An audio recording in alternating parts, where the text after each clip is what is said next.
All right, out of www.magic.com. This was 5 days ago, but ladies and gentlemen, it's getting worse. Disney World landscaping cleanup underway after historic cold outbreak. This damage has been extreme. You can see the amount of stuff that is being cleared at the Polynesian, and it's like this at Animal Kingdom. It's like this at Hollywood Studios. It's like this at Typhoon Lagoon, although we don't have photos of that. But I'm hearing Typhoon Lagoon was just slammed. Also, it's not just Disney. Volcano Bay at Universal just hit hard. Disney World horticulture teams are cutting back extensive freeze-damaged landscaping across the property following the late January cold outbreak. Disney's Polynesian Village Resort was particularly hit hard with some of the tropical foliage damaged by the historic freeze. You can see pictures of this, folks. I mean, they are just cutting back. I mean, look at this. Look at the amount that the horticulture teams, palm trees that have been there, had to be reduced to just stalks, taking the fronds off. And wow, things are looking bad, okay? This is what it looks like. But I have a picture now I want to share with all of you that I think gives an idea of just what kind of damage was done to Disney, and it may take years to recover from it.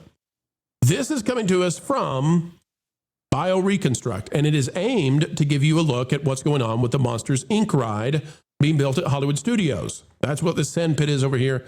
But what you really need to look at, take a look at the brown you see in Galaxy's Edge. Do you see the amount of brown that's in these trees? Those are trees that the leaves are dead, and maybe the trees as well. We don't know yet how many of these are going to have to be removed. This is a huge number of trees lost. In fact, if you look at that at Galaxy's Edge there, that might be 30 to 40% of the trees, 30 to 40% of the foliage gone, wiped out, and we don't know if it's going to be able to return or not.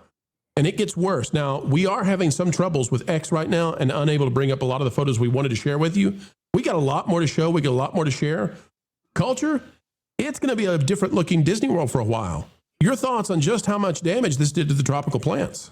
Yeah, and it's some of it was preventable. I do believe some of the watering schedules didn't get adjusted properly. There was a lot of different methods that they could have used to prevent this kind of a damage. Surface damage or foliar damage to the leaves, things like that. That's to be expected, especially with the kind of weather that they don't normally get in that part of Florida. But like you said, now I'm actually more concerned with like how much the horticulture team has been reduced to as far as staffing and ability to do widespread maintenance and replacement, which largely should have been already being enacted. I know that they just recently snapped out of that particular streak, but this is wildly concerning to me. I don't know. By the way, here's an image of Volcano Bay. You can see all those palm trees right there. Wow. Just wiped out. So it's not just Disney, but all those palm trees just wiped out along the path with parking and pedestrians. And it just, but I had not thought of that, Culture. You may be right. This may have been one of those places they cut costs. And boy, it's gonna cost them, I think, way more in the long term, given how much damage we're seeing. MJ, you're around, you're in Florida, you're looking at all this. How much damage do you think this did? And when you're in the parks, when you're around, how long do you think until we get this all fixed and taken care of? Is it going to be a long time for those planning a trip to Disney? I think it's going to be a few months before you start seeing all the green foliage come back, because like Culture was saying, it was preventable. I think that they took it for granted because we are in a sunshine state.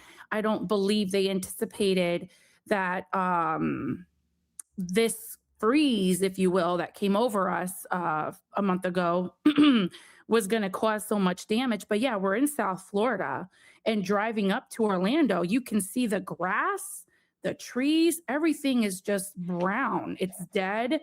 It's going to take months for it to come back to life. And it's a shame because, yeah, people are planning their vacations and it's an eyesore. And the Polynesian, I mean, the whole atmosphere, the whole thing is all about immersing you, making you feel like you're not in Florida. You're supposed to feel like you're in the Polynesian islands, and yet you have all this dead foliage everywhere. It's going to take months. They did not take precautionary like they were supposed to. Totally took it for granted, and hopefully they learn next time. It's not a joke. There was snow in Florida. I forget what part of Florida there was snow, Culture. Just south of the state line. I know that Valdosta in Georgia was having snow, and I think down Lake City and below. Culture, help me out with your expertise here. This is a picture, by the way, of Animal Kingdom, so that people understand the level of damage. I mean, you can see all the brown trees. Don't know if they're going to come back, but Culture, you help us understand this. Will these trees come back? These tropical plants that are, do they come back from this, or is this too much of a hit on them? Some of them may, and one of the reasons you see the extreme cutting back being done is because that allows for new growth and for what remains below the surface to put their energy into not trying to just save that, but to actually, create new growth. So it's a higher percentage than you think, but I'm with you. As you said during the initial reporting of this story, I think they're going to lose a decent chunk of what was there. And it was so preventable. Again, watering cycles and simple geotextile coverings and things like that normally had been done. I mean, let's go back to 2013 when there was the massive freeze back then, especially in the citrus belt. The farmers around there and Disney's horticulture department really did live up to those moments at that period of time. And most everything just kind of bounced back. They didn't have the kind of damage that MJ's seeing in real time down there, and many other people that are Florida residents are. This is kind of it's more than a little sad. It's a little frustrating to be too. Well, it seems to be trees culture. And if you look here, we're looking at the development of Disney's Lakeshore Lodge. I'm not a fan of what they're doing, but whatever. No. But you can see the trees in the bottom left look dead. You can see that the trees in the center bottom look dead. You can see the palm trees up north near the pier look dead. I mean, the trees are what took the hit. I think they did a pretty good job of defending the flowers, but man, oh man, these trees take a long time and they're not easy to replace. Ground cover plants are going to have an easier time to recover. But let's just be honest about it, ferns and things like that. But as you look, you're not wrong. When you look from above, especially the stuff that BioReconstruct submitted and things like that, I am thinking there's a decent percentage, maybe as much as 10, 15, 20% of those trees that are never going to recover. And palm trees are going to have a hard go of it, especially if they're reduced to less than a frond, or they don't have any fronds at all. You might as well look at them as firewood at this point at best. Yeah. That's not what they'll be used for. They strip the palm fronds off. There's dead ones that fall, and then they strip the rest off. That's not going to cure your situation whatsoever. Yeah, it again, and the people that were doing this service on the trees will be the ones most likely to be able to tell what the future looks like. And again, we don't have good pictures. We don't know what things look like down around the ground, but plants naturally protect themselves in these situations, and it's the outer leaves that they let go because all that energy that they still can get to can be redirected to new growth. So I'm more hopeful than what it looks like now, but that's just me. I also want people to know how much a palm tree costs to replace. Oh, especially those, and that's the other thing. Disney purchases older plants and trees and things like that to make it look like it's been lived in forever. Correct. And that was one of the greatest losses, believe it or not, was when they started destroying that entire area in Frontierland. I'm going, oh my goodness, the old growth. And I'm in my mind. Old growth. In my mind, I was just praying they're relocating this. And I just want to make it clear. It can run anywhere from, it depends on the type, the breed. The palm trees, I know it sounds crazy, but they all have those species of palm trees are insane. They can run you anywhere from 800 to 1,000. Well, and for a mature one that's going to be multiple stories tall, you're talking about tens of thousands of dollars. That's why we think this is going to be millions of dollars in damage just to individual theme parks. So get ready, folks. This one was very expensive to Disney and Universal and everybody else. Yes, Culture? No, one last thing is what most people don't think of is I'm curious if they even considered, because they've had such shoddy construction practices in the last decade, did they have pipes freeze? Are they going to have? Yeah. Did they create brittle pipe situations? Our understanding unconfirmed was that there was a pipe that burst due to freezing in Hollywood studios and had water pouring out. Wow. Marvin was there on the scene looking at it. Yeah, and if that's the case, right. Yeah.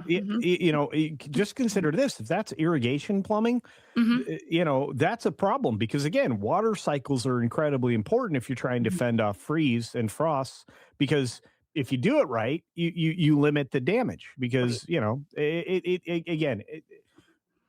they used to have. I'm not sure. Again, I don't know much about what their horticultural department anymore, but they used to have the very best in the world. Other places would come and study them. It was like going to a national park. There's one of the things that you could go around at Disneyland and Disney World is looking at the placards for the plants because they give you the name and the species, the common name and the actual species. Somebody visited Discovery Island. I'm finding out Culture was a Discovery Island guy. I was That's where they had that. fan of Discovery Island. That was amazing back then. I guess it was measuring attendance at Disney World on July 4th, which didn't really factor in temperature, which was about 100 degrees and 99% humidity on that day. And so what we've tried to do is really bring that shape language from the architecture.